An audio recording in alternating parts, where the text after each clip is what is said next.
భారతీయ ఛానల్కి స్వాగతం. జై శ్రీరామ్, హర హర మహాదేవ్.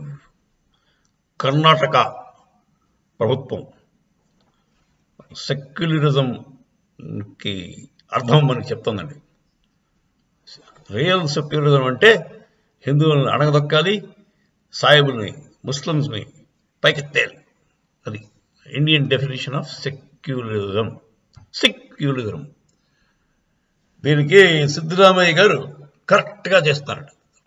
కరెక్ట్గా సెక్యులర్ పార్టీ కాంగ్రెస్ అని చెప్పి ప్రూవ్ చేశారు. తర్వాత కాంగ్రెస్ పార్టీకి ముస్లిమ్స్ అంటే ఎంత ఇష్టమో, హిందువులు అంటే ఎంత ద్వేషమో అది కూడా కనిపిస్తుంది. సో ఒక్కసారి ఈ వీడియోలో విషయాలు గమనించండి, తర్వాత మీరు చెప్పండి. అక్కడ ఏంటంటే కర్ణాటకలో ఈ మధ్య ఒక 108 అడుగుల ఫ్లాగ్ మాంద్య డిస్ట్రిక్ట్లో కరీగాం అనే ఊళ్ళో 108 అడుగుల ఫ్లాగ్ పోస్ట్ని తయారు చేసినారు. చుట్టుపక్కల 12 ఊళ్ళ వాళ్ళు అందరూ కలిసి ఆ ఫ్లాగ్ పోస్ట్ని నిలబెట్టారు. నిలబెట్టిన తర్వాత దాని మీద హనుమంతుడు బొమ్మ ఉన్న కాషాయ జెండాని ఎగరేశారు.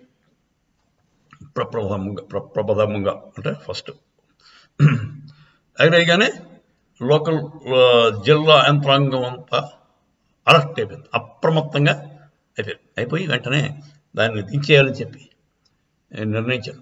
ప్రొటెస్ట్ పాపం చుట్టుపక్కల 12 వాడు ప్రొటెస్ట్ చేశారు. ఏముంది, వాళ్ళు దించేయడానికి కారణం ఏంటంటే ఇది గవర్నమెంట్ అంటే ఇది ఓన్లీ నేషనల్ ఫ్లాగ్, త్రివర్ణ పతాకాన్ని ఎగరేస్తామని మీరు పర్మిషన్ తీసుకున్నారు, అంతేత మీరు దానికి విరుద్ధంగా ఇంకో ఫ్లాగ్ ఎగరేయడానికి వీల్లేదు అని అంటాడు. అంటే మెనవాళ్ళు ఏమన్నారంటే, మేము రాముల వారి ఉత్సవాలు ఇప్పుడు అంతా ఇంటింటా జరుగుతున్నాయి కనుకన ఈ సందర్భంగా ఈ ఫ్లాగ్ ఎగరేసి తర్వాత కొన్నాళ్ళగా తీసేసి మళ్ళీ మీ త్రివర్ణ పతాకమే ఎగరేస్తామని చెప్పి వాళ్ళు అన్నారు. అయినా పట్టించుకోవాలి, వెంటనే దింపేశారు. మన సాఫ్రాన్ అంటే మన కాషాయ రంగు హనుమంతుల వారి జెండాని దింపేశారు. దింపేస్తే చుట్టుపక్కల కూడా అందరూ ప్రొటెస్ట్ చేశారు. వాళ్ళ ఇళ్ళన్నిటి మీద పాపం జెండాలు పెట్టుకున్నారు, చిన్న చిన్న జెండాలు, సాఫ్రాన్ జెండాలు, ఇన్ ప్రొటెస్ట్ చేసి వాళ్ళ కోపాన్ని వ్యక్తపరిచారు. అది బాగానే ఉంది. కానీ ఇది ఇలా ఉండగా ఫిబ్రవరి 1 నుంచి ఈ విషయం మీద మన సీఎం సిద్ధరామయ్య ఏం మాట్లాడాడు. సారీ, ఈ విషయం ఏమన్నాడు, ఎందుకు సాఫ్రాన్ కలర్ ఫ్లాగ్ అవసరం ఏముంది, దేశాన్ని అవసరం లేదు అని చెప్పి త్రివర్ణ పతాకం వేయడం ఆ ఆఫీసర్ని సమర్థించాడు. ఇదైపోయిగా ఫిబ్రవరి 1 నుంచి ఎక్కడెక్కడ గవర్నమెంట్ ఆఫీసులు ఉన్నా వాటి మీద ఈ గ్రీన్ ఫ్లాగ్స్ అండి. గ్రీన్ ఫ్లాగ్ అంటే ఆకుపచ్చ చంద్రుడు ఒక స్టారు ఉన్న పాకిస్తానీ ఫ్లాగ్ ఎగడం పడుతుంది. పాకిస్తానీ ఫ్లాగ్ అదే సాయిబుల్ ఫ్లాగ్ మీద పాకిస్తాన్ కూడా ఇంచుమించు అలాగే ఉంటుంది ఫ్లాగ్. సో ఈ ఫ్లాగ్స్ ఎక్కడ పడితే అక్కడ వెళ్తున్నాయి. దాంట్లో కొన్ని ముఖ్యమైన ప్లేసులు ఏంటంటే కోలార్లో క్లాక్ టవర్, చిక్కబల్లాపూర్లో ఒక గవర్నమెంట్ బిల్డింగ్, అలా పెద్ద పెద్ద buildings, government buildings, public properties అన్నిటి మీద కూడా వాళ్ళ గ్రీన్ ఫ్లాగ్లు ఎగురుతుంటే సిద్ధరామయ్య దాని గురించి ఏం మాట్లాడలేదు. సో ఇదిలా ఉందండి కర్ణాటకలో హిందువుల పరిస్థితి. సిద్ధరామయ్య పాకిస్తానీ పాలన.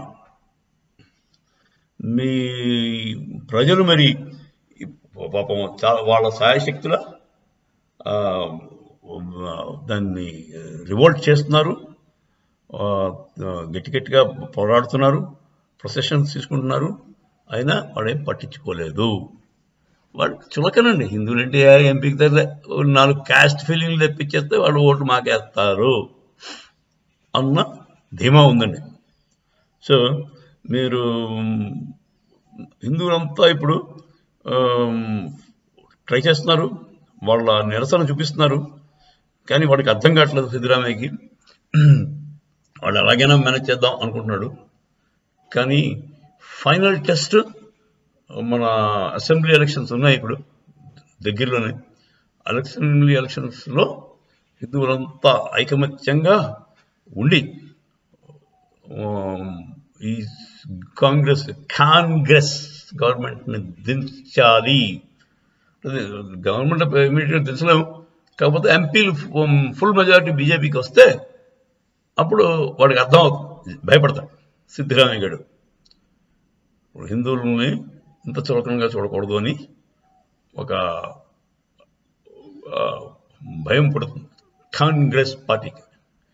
ఈ పార్టీ అర్జెంటుగా డిస్మాంటిల్ చేయాలండి. డిస్మాంటిల్ చేసి పాపం రాహుల్ గాంధీ గారిని ఇటలీకి పంపించేసి, బాబు పెళ్లి చేసి కాపురంగా చేయరా, ఎందుకు నీకు ఈ బాధ, నీకు ఇంట్రెస్ట్ లేని పాలిటిక్స్ దేనికి, నీకు డబ్బులు కావాల్సిన సంపాదించుకున్నావు, కావాల్సినది ఒక దేశాన్ని కొనే సత్తా ఉంది అడి దగ్గర. పాకిస్తాన్ లాంటి దేశాలు 2-3 కొనేయగలడు రాహుల్ గాంధీ, అంత ఉంది. ఎందుకు నువ్వు హ్యాపీగా ఉండి ఇటలీ వెళ్ళిపోయి నీ పెళ్ళం సీక్రెట్గా మెయింటైన్ చేయడం, బహిరంగంగా పెట్టుకోండి పిల్లలు కాను, హ్యాపీగా ఉండు. మనం నీ మంచి మేము అందరూ నీ మంచి చేయకూడదు, అంతేగాని మా అమ్మను నాశనం చేయగలవు బాబు, దయచేసి మా దేశాన్ని మమ్మల్ని వదిలే. జై శ్రీరామ్, హర హర హర మహాదేవ్.